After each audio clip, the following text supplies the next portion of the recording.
বিষ্ণু বললেন 104টা আসমানি কিতাবের মধ্যে তাওরাতের মধ্যেও এত দামি সূরা নাই, ইনজিলের মধ্যেও এত দামি সূরা নাই, জাবুরের মধ্যেও এত দামি সূরা নাই,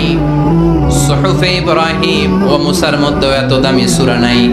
যে দামি সূরাটা আল্লাহ আমাকে দান করেছে ওই দামি সূরাটা হলো, সবাই পড়েন আলহামদুলিল্লাহি রাব্বিল আলামিন আর রহমানির রহিম মালিকি ইয়াউমিদ্দিন